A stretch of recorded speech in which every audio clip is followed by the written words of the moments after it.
दोस्तों साथियों, आप देख रहे हैं वर्षा भारती। मैं हूं शिव भारती पासी और हम कई वीडियो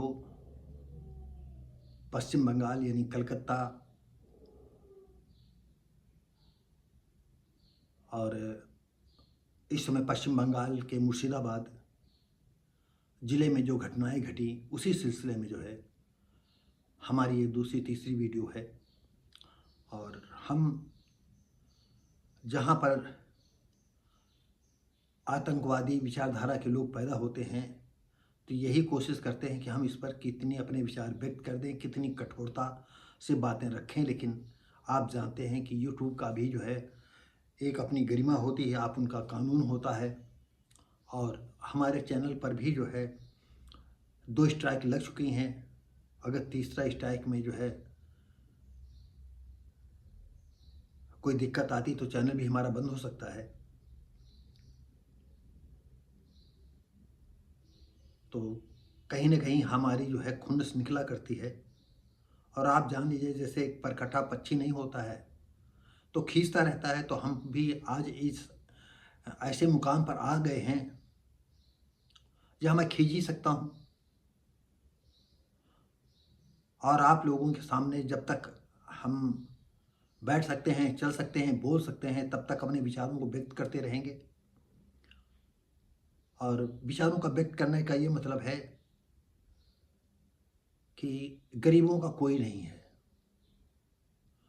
और जब कहीं भी झगड़ा फसाद होता है तो सबसे पहले गरीब मारा जाता है।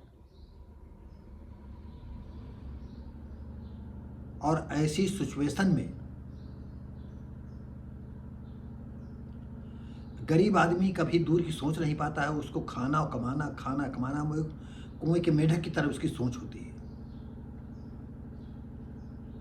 तो दोस्तों साथियों, ममता दीदी का इस्लामीकरण का खेल, जो पश्चिम बंगाल की चीफ मिनिस्टर हैं, तो कहीं न कहीं उनके इशारे पर पश्चिम बंगाल को मुस्लिम देश बनाने की मुहिम चल रही है। ये मेरा कहना है, हो सकता गलत हो। क्यों जिस तरह से ममता दीदी मुसलमानों की तुष्टीकरण का खेल खेल रही हैं, वैसे कांग्रेस भी खेलती है, सपा भी खेलती है और सब वोट लेने वाली पार्टियां खेलती हैं। और उसी का ये नतीजा हुआ कि वक्फ बोर्ड बिल पास हुआ और मुर्शिदाबाद में एक सोची समझी के चाल के तहत जाफराबाद में जो है उग्रवादी कहें, आतंकवादी कहें, बलबाई कहें या मुसलमानों का ग्रुप कहें, आप इसको क्या समझ सकते हैं। क्योंकि इस वक्फ बिल के खिलाफ देश में सबसे ज़्यादा मुसलमान ही मुखर हैं, या कह दें सिर्फ मुसलमान ही मुखर हैं। और वो ये जो तुष्टीकरण का खेल खेलते हैं, जो भी तुष्टीकरण का खेल खेलता है, उनको ये बुरा लग रहा है। और यहाँ तक कि खुल्लम खुल्ला कहते हैं कि हम 2 घंटे में, 1 घंटे में ही सब कुछ निपटा देंगे। सरकार बनते ही हम 1 घंटे में ये जो नौटंकी बीजेपी सरकार कर रही है वो कर रहे हैं। और बीजेपी सरकार अब सोचती है कि नहीं, हमारा ही डंका बजता रहेगा, न किसी को नौकरियां मिलेंगी। अब यहाँ पर जो 50-60 हज़ार रुपये नौकरी पाते थे, तो वहाँ पर 5-5, 6-6 हज़ार में नौकरियाँ मिलेंगी। नौकरी का कोई भरोसा नहीं है। जीडीपी बढ़ती जाएगी, नौकरियों में भर्ती होगी नहीं, प्राइवेटीकरण सब होता ही रहेगा। तो मरना तो है ही है, तुम चाहे ऐसे मरो चाहे वैसे मरो। तो दोस्तों साथियों, आइए ममता दीदी का तुष्टीकरण का खेल कितना भयानक हो गया है कि मुर्शिदाबाद में आम हिंदुओं को जाने के लिए एक तरह से उन्होंने कहा कि भाई ऐसे में जो है जलते हुए में नमक मत छिड़के। और यहाँ तक प्रदेश के महामहिम को यानी राज्यपाल को उनसे अनुरोध किया कि अभी हालात ठीक नहीं हैं, मैं चाहूँगा कि ये अपना प्रोग्राम जो है कैंसिल कर दें, मतलब वहाँ न जाए। लेकिन महामहिम ने उनकी बात को नकारते हुए जहाँ पर ये कैंप पड़ा हुआ था जहाँ पर 500 या 600 परिवार जाकर के रह रहे थे, जान बचा करके वहाँ जाते हैं, उनकी विपदा सुनते हैं और उनके आंखों के सामने जो है किस तरह से लोग रोते गिड़गिड़ाते रहे, कैसे बर्बाद करे, उनके कैसे प्रतिष्ठानों जलाया गया, उनके कैसे घरों जलाया गया, उनकी बहन बेटियों के साथ क्या क्या किया गया, ये सब उन्होंने सुना अपनी आंखों से। आप ये सोचिए, ममता दीदी एक राज्यपाल को जो है जाने से जो है रोकती हैं, आप सोचिए क्या हो सकता है।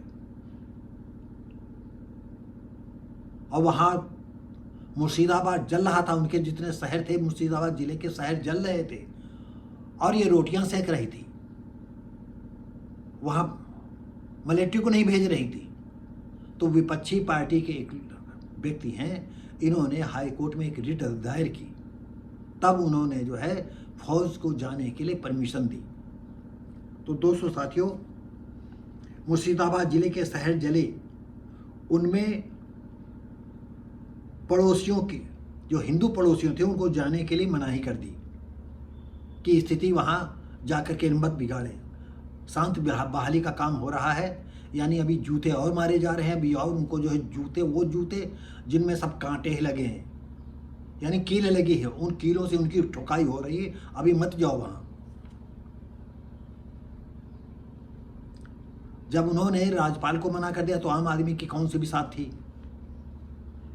इसी पर विपक्ष के नेता शुभेंद्र अधिकारी की याचिका पर सुनवाई हुई। कलकत्ता हाई कोर्ट ने बृहस्पतिवार को पश्चिम बंगाल के हिंसा प्रभावित मुर्शिदाबाद जिले में केंद्रीय सशस्त्र बल CAPF की तैनाती जारी रखने पर अपना आदेश सुरक्षित रखा। आगे 3 सदस्यीय एक समिति की हिंसा के कारण विस्थापितों को पुनर्वास व शांति बहाली की देखरेख के लिए मुर्शिदाबाद के प्रभावित क्षेत्रों का दौरा करना चाहिए। अदालत ने आगे कहा,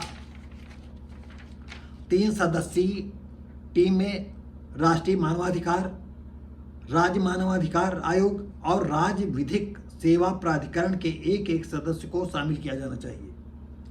जस्टिस सोमेन सेन और जस्टिस राजीव बसु चौधरी की खंडपीठ ने राज्य विधानसभा में विपक्ष के नेता शुभेंद्र अधिकारी की याचिका पर सुनवाई कर रहे थे। तो दोस्तों साथियों, अगर इसमें हाई कोर्ट दखल न देता या राज्यपाल लोग जो है इसमें सक्रियता न दिखाते तो ममता दीदी तो वहाँ के हिंदुओं को तो कटवा करके भी फिकवा देती और उनकी मंशा साकार भी हो रही है। और होता यह है कि सवर्ण ने जो देश में, पूरे देश में जातिवाद का नंगा खेल खेला है, छुआछूत, जात पात, ऊंच नीच, आज वो उसकी लपेट में आता जा रहा है और ये ऐसा जकड़ेगा कि इनके ये खुद अपने गले में फांसी का फंदा डाल करके मर जाएंगे जितने हिंदू हैं। तो दोस्तों साथियों, ये छोटा सा वीडियो है, आप भी अपने अगल बगल होशियार रहें, क्योंकि वो समय आने वाला है जब आपको ऐसे खूंखार आतंकवादी या उपद्रवी या ऐसे खूंखार मुसलमानों से साधका पड़ेगा। आज गा लो, मुस्कुरा लो, महफिलें सजा लो, कल क्या कोई साथी छूट जाए। बजाओ तुम घंटा। ये बाबा जितने ये बाबा दादा नहीं कथावाचक हैं, ये और लोगों को मूर्ख बना रहे हैं। कहीं कहीं कोई कहता है उठाओ गांडीव, कब उठेगा गांडीव? अरे ये हराम खाने वाले गांडीव उठाएंगे। बहुत खुली बात कहते हैं, जितना ये हराम का खाने वाला है वो गांडीव नहीं उठा सकता, तलवार नहीं उठा सकता है। वो तुमको झुकवाएगा। गरीब लड़े, शूद्र लड़े, आदिवासी लड़े, तुम लड़ो हम बंगलों में। ये इनकी कहानी है। दोस्तों साथियों, इसी के साथ ही ये वीडियो यहीं समाप्त करते हैं। मिलेंगे आपको अगली वीडियो में, तब तक के लिए नमस्कार, जय हिंद।